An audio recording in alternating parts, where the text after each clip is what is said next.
the 10th Elegy. Some day, in the emergence from this fierce insight, let me sing jubilation and praise to assenting angels. Let not a single one of the cleanly struck hammers of my heart deny me through a slack or a doubtful or broken string. Let my streaming face make me more radiant.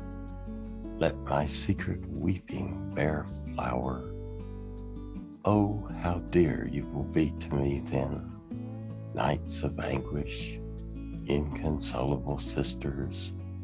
Why did I not kneel more to greet you, lose myself more in your loosened hair? We squanderers of pain, how we gaze beyond them into duration's sadness to see if they have an end, though they are nothing but our winter suffering foliage, our dark evergreen, one of the seasons of our inner year. Not only season, but place, settlement, camp, soil, dwelling. Strange, though alas, the streets of Grief City, where in the artificiality of the drowned out false stillness, the statue cast from the mold of emptiness bravely swaggers, the gilded noise, the flawed memorial.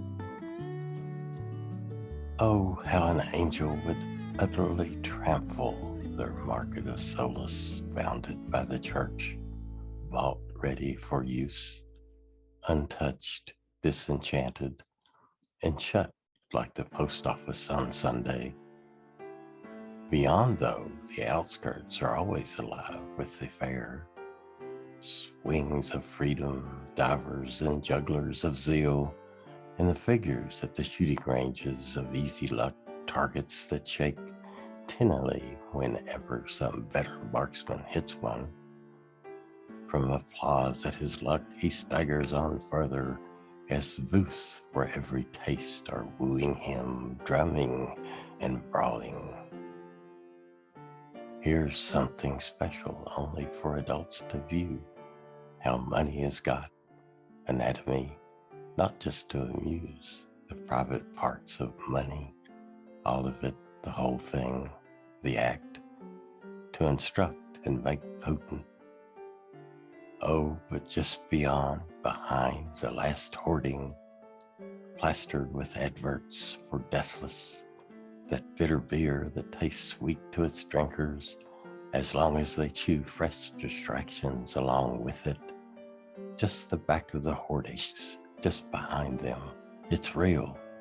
Children are playing, lovers are holding each other to the side, somberly in the sparse grass, and dogs are following their nature. The youth is drawn on. Further, perhaps it's a young lament he loves. He comes to the field beyond her, she says. It's far, we live out there. Where? And the youth follows. He is moved by her manner, her shoulders, her neck. Perhaps she's from a notable family. But he leaves her, turns round, looks back, waves. What's the point? She's a lament. Only those who died young in their first state of timeless equanimity, that of being weaned, follow her lovingly. She waits for girls and befriends them. She shows them gently what she is wearing, pearls of grief and the fine veils of suffering. With youths she walks on in silence.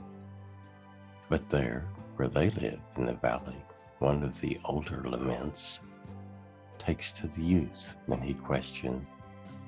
We were, she says, a large family once, we laments. Our ancestors worked in the mines on that mountain range among men. You'll sometimes find a lump of polished primal grief, or the lava of frozen rage from some old volcano. Yes, that came from there. We used to be rich. And she leads him gently through the wide landscape of lament, shows him the columns of temples, the ruins of castles from which the lords of lament ruled the land wisely, shows him the tall tear trees, the fields of flowering sadness. The living know it only as a tender shrub, shows him the herds of grief, grazing, and sometimes a startled bird, flying low through your upward glance, will inscribe on the far distance the written form of its lonely cry. At evening she leads him to the graves of the elders of the race of the laments, the sibyls and the prophets.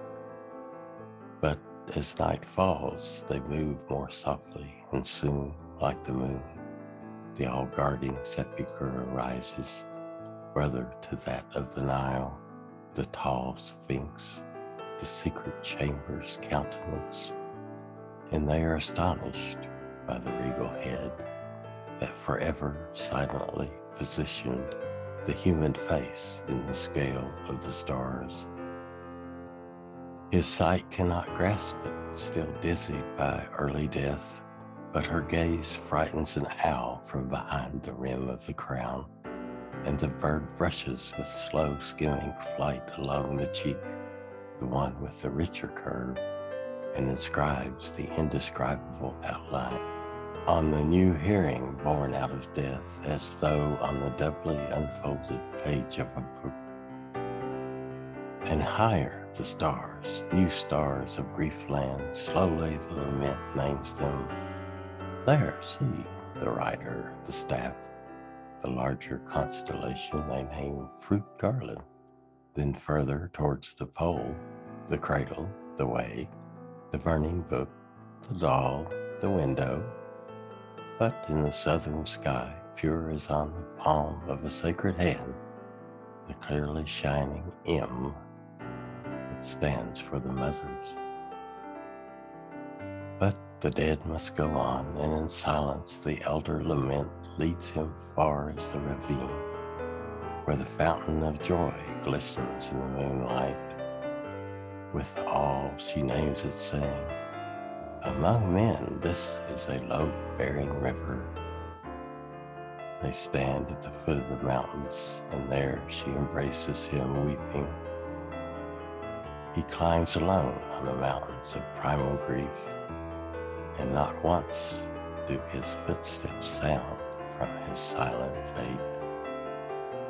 But if the endlessly dead woke a symbol in us, see, they would point perhaps to the catkins hanging from bare hazels, or they would intend the rain falling on dark soil in springtime.